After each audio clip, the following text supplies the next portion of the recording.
Hola a todos, bienvenidos a un nuevo viernes en Rayuelas Lacanianas.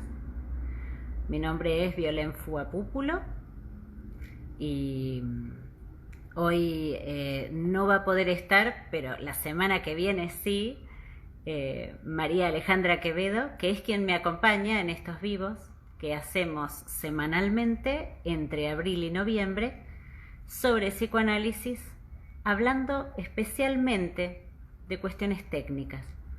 No solamente la teoría, no solamente la clínica, si bien trabajamos con ejemplos clínicos, pero especialmente cuestiones técnicas que están muy subvaluadas, ¿no? La charla técnica está muy subvaluada en psicoanálisis. Se dice tradicionalmente que no se puede hablar de técnica porque cada caso es diferente, y eso es cierto, que cada caso es diferente y es singular, pero también es cierto que hay cuestiones técnicas para charlar dentro de lo que es el día a día del quehacer del analista. Testimonio de eso es que Freud, cuando cree que va a morir, decide escribir los escritos técnicos entre 1912 y 1915, que eran lo que él consideraba su testamento, que era lo que él consideraba que era básico, que tenía que saber un analista, pero que también tenía mucho que ver con el proceder. Y de hecho, Lacan también decide nombrar su inicio, si bien hacía muchos años que daba clase, era un psiquiatra ya muy conocido, pero él decide fechar el inicio de su enseñanza en lo que nosotros actualmente llamamos los escritos técnicos, el seminario 1, pero que justamente de lo que hablaba era de la técnica.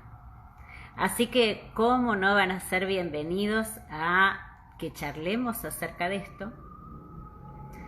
Porque además no solamente tiene que ver con lo que vamos trabajando en el día a día, sino con un modo de leer que el psicoanalista puede aportar a la sociedad.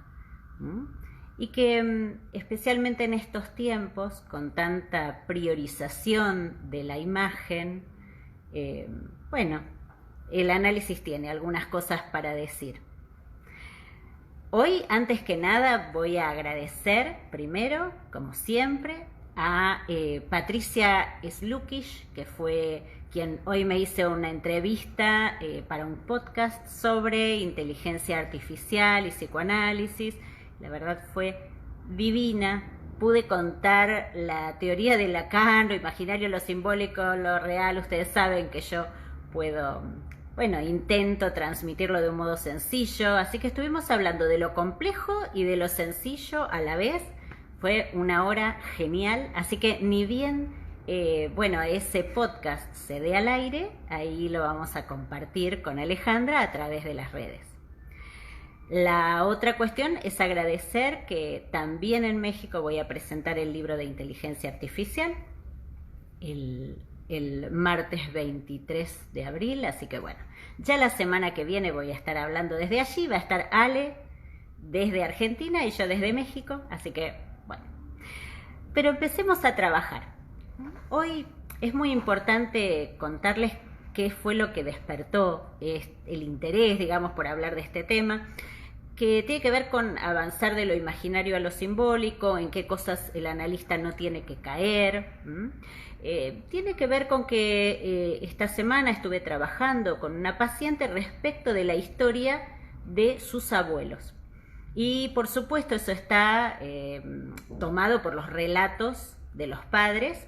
Y me pareció muy interesante porque lo que pudimos tomar es la diferencia entre su papá y su tío, que hablaban de un modo diferente acerca de la historia de sus propios padres, es decir, de los abuelos de la paciente.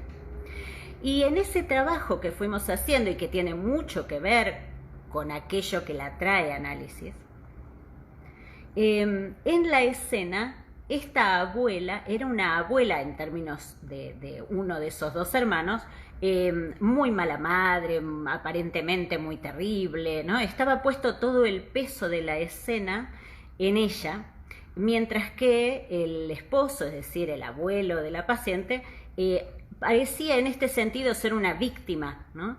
Un hombre que, bueno, quedaba como en un costado mientras su esposa estaba plena de angustia.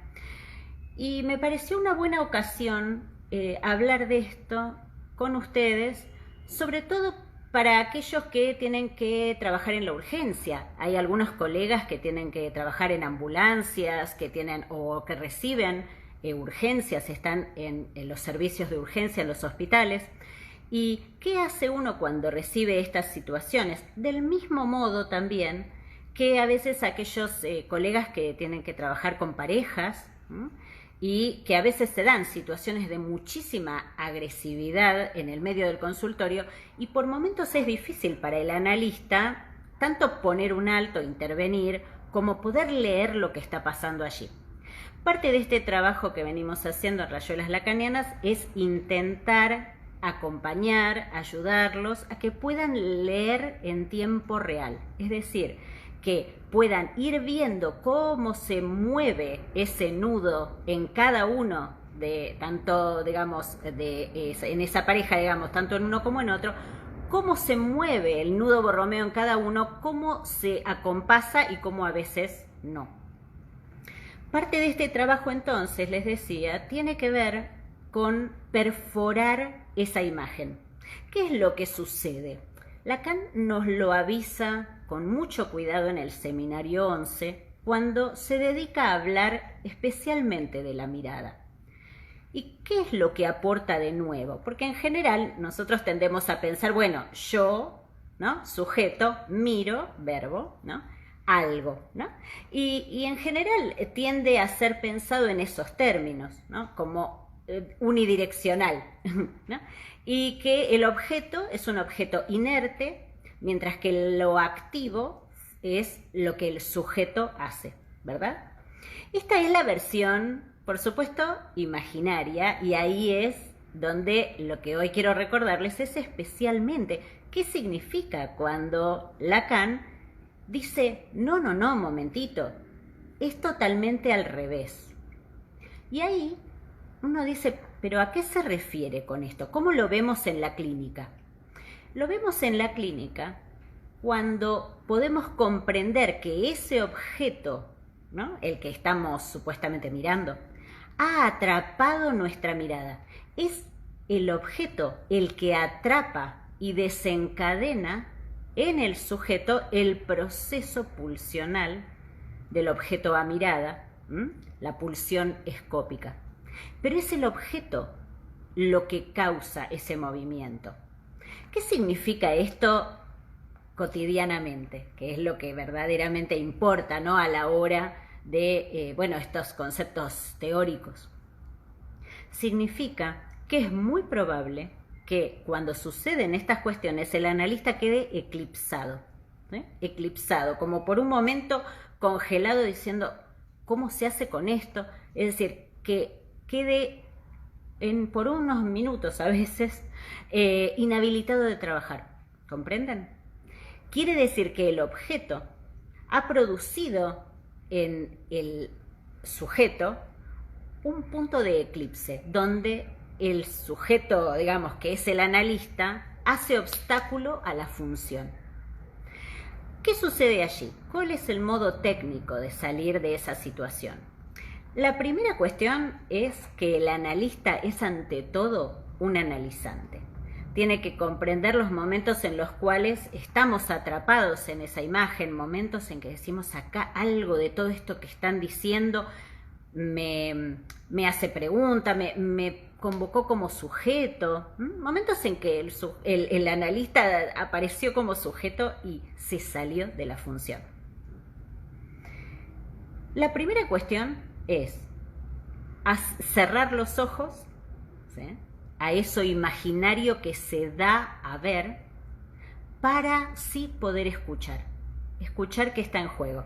Y tradicionalmente se dice, bueno, a ver, ¿cuáles son los significantes? Sí, es cierto, pero también vamos a hablar de que ese pasaje de lo imaginario, de esa escena que se da a ver, que convoca la pulsión escópica, ese pasaje a eso que nosotros queremos, que es lo simbólico. Ese pasaje está mediado por pensar no ya en las personas que están, les digo, que están en la situación, sino como funciones, ¿sí? Se trata de funciones gozantes, ¿sí? Personas que, digamos, en su categoría, podríamos así decir, de personas, convocan, por supuesto, al analista a un lugar de persona, mientras que lo nuestro no es tratar con la persona, sino tratar con el sujeto de la enunciación inconsciente. ¿Esto qué consecuencias tiene? Que allí podemos ubicar una escena, tomemos esa, la de esta señora que explotaba de angustia, que hablaba mal de su esposo delante de los hijos, que estaba a los gritos. Esa escena, ¿qué nos dice a nosotros? Es una función donde hay uno que está desestabilizado, por decir, ¿sí? Por usar una palabra, desestabilizado.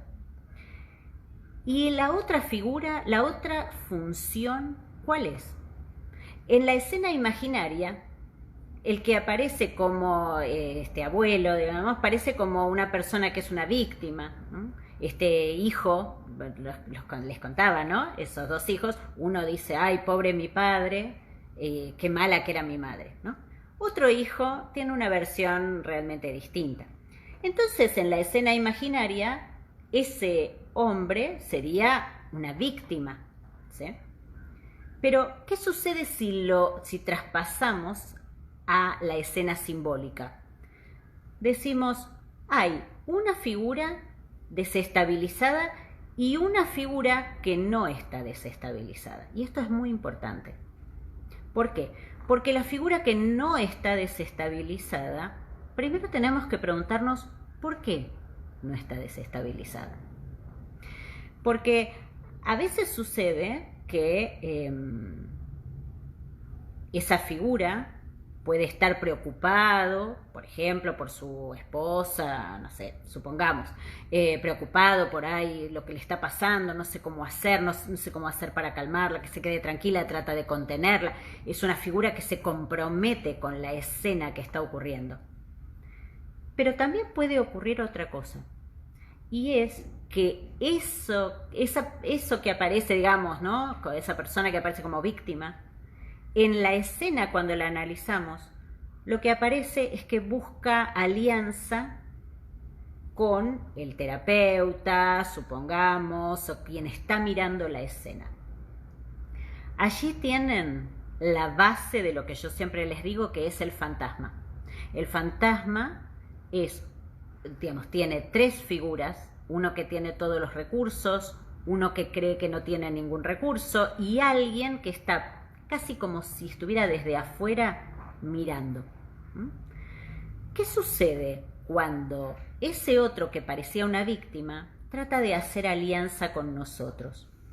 Esto me hizo acordar mucho una vez en una primera entrevista. Era una pareja.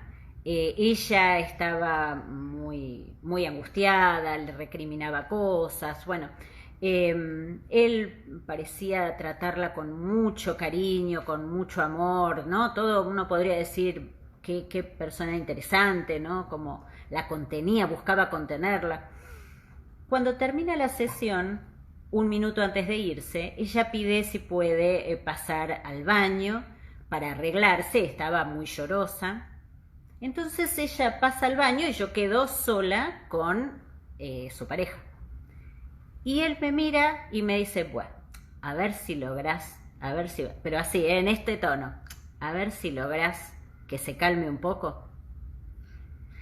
Este punto a mí me dio, por lo menos por supuesto, es una primera entrevista, es necesario que haya muchos más significantes para, digamos, afirmar algo, pero sí para mí fue muy importante como dato, esto que él tratara de establecer alianza conmigo en contra de ella, ¿sí? Porque esto no era, bueno, estoy preocupado por ella, ojalá podamos hacer juntos algo, ojalá la puedas ayudar, no era de este orden, era a ver si vos vas a poder arreglarla, ¿sí? Era casi como si la mirara desde afuera a su esposa. En este sentido, cómo se comporta esa pareja tiene mucho que ver con la lectura que uno haga a nivel simbólico de cómo funciona el goce en esa pareja. Tal vez la víctima no es él en ese caso, sino ella. Muchas veces, y esto para los colegas que van a situaciones de urgencia, ¿no? O esto que decíamos, a veces en ambulancias, en situaciones, el que más grita, el que más se desestabiliza, muchas veces es el al que menos le creen. Al que menos le creen porque tal vez no puede hablar con claridad, está sacado de quicio, podríamos decir, aquí en Argentina decimos de esa manera. Entonces no se le cree mucho qué es lo que está diciendo, o se piensa que exagera, y en realidad lo que no se comprende es que tal vez desde las sombras esa otra figura, de un modo mucho más controlado, dice cuestiones angustiosas, dice, hasta que este explota. En este caso era una mujer, podría ser al revés. Entonces, allí, ojo, hay que perforar, como les digo, la escena imaginaria para pensarla en términos de funciones gozantes. Y que muchas veces el que explota es mucho más una víctima, por más que en sus palabras sea muchas veces mucho más agresiva, digamos, mucho más duro, incluso cruel. A veces cuando alguien está en un borde desestabilizado, puede llegar a ser muy cruel. Esto no significa que no esté diciendo una verdad. Lo que pasa que para parir, para sacar esa verdad, a veces se parte al medio. Y esto es muy importante que ustedes puedan comprender, y por eso sirve mucho pensar esto que Lacan afirma en el seminario 11, que es el objeto el que atrapa. Y hay que tener mucho cuidado que no nos ocurra a los analistas quedar atrapados por la imagen, y entonces si nos atrapa la imagen, o digamos quedamos, bueno, entendiendo como podría entender cualquier persona común, sin formación específica sobre el goce, digamos, ¿no? Sin formarse en psicoanálisis, y muchas veces malentendiendo, ¿no? Y entonces aquel que es el que más grita, ¿no?, termina siendo juzgado, o bueno, tiene una suerte peor, podríamos decir. Recuerden siempre que las escenas en lo simbólico son a descifrar. Quiere decir que tienen cifrado un mensaje. No es tan sencillo, ¿no?, como se ofrecen a la vista. Por último, algo que también hizo que hoy me pusiera a hablar de esto fue que en esta semana también había visto un documental sobre la muerte en el 2021 de una chica muy jovencita, 22 años, que se llamó, era youtuber, se llamó Gaby Perdito, creo. Lo tengo por aquí, esperen que lo tengo anotado. Petito, Gaby Petito. Y ella, digamos, recorría Estados Unidos, ella era de Estados Unidos, recorría con su novio, y su proyecto era ir contando. La verdad que era sumamente agradable. Yo estaba viendo el documental y a partir de ahí empecé a buscar más sobre ella. Y en algún momento ella publicaba siempre, todos los días, y en algún momento deja de publicar, empieza a publicar cosas como un poco más tristes. Hablaba con su mamá, parece que cotidianamente, en algún momento deja de hablar. cosas raras, ¿no? Y bueno, hay un momento en el cual ese novio le hace daño, alguien se entera, llaman a la policía. Cuando la policía va a verla y pregunta por esta situación de violencia, ella dice, no, no, no, es que soy yo la que lo enojé, soy yo la que lo puso incómodo. Ella se culpa. Y es muy interesante ver la filmación. Vieron que en Estados Unidos los policías, digamos, filman, ¿no? Se filman todas esos encuentros con la gente. Y cómo reacciona este novio.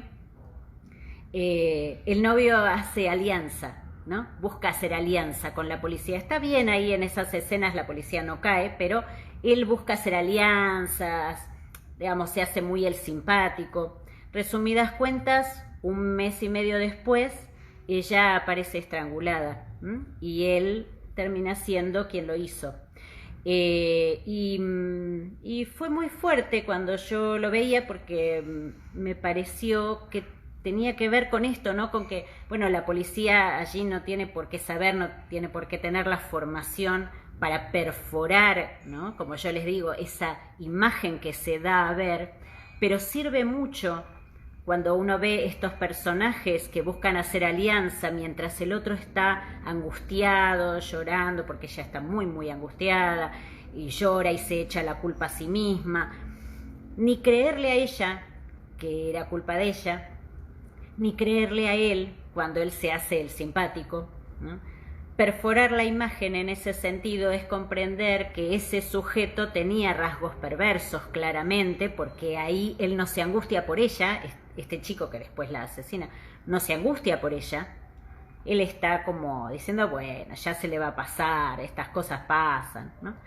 Y bueno, me parece que si los psicoanalistas no tenemos para aportar algo que sea del orden de comprender más nuestra función, qué es lo que el psicoanálisis tiene para aportar en lo real, ¿no? En las maniobras en lo real, no solo que quede a nivel teórico, sino para qué, ¿no? Solamente para que nos sirva dentro del consultorio o para poder mostrar todo lo que sabemos en términos teóricos. Bueno, no se trata de eso, no se trata de una exhibición académica, sino de poder operar en lo real y poder compartir esto que, bueno, que vamos trabajando. Ese fue el espíritu siempre de Rayuelas y son todos bienvenidos a pensar, a compartir, no tienen por qué pensar igual, pero a sumar a esa charla de lo que va ocurriendo y cómo un analista puede ayudar. Así que, bueno, si les parece bien, ya la semana que viene, a esta misma hora, a las 16:30 horas de Argentina, ya nos encontraremos con María Alejandra Quevedo desde aquí de Argentina y yo desde México, y va a ser un gusto para mí seguir compartiendo estas reflexiones técnicas sobre psicoanálisis. Que estén muy bien, que tengan buena semana. Chao, chao.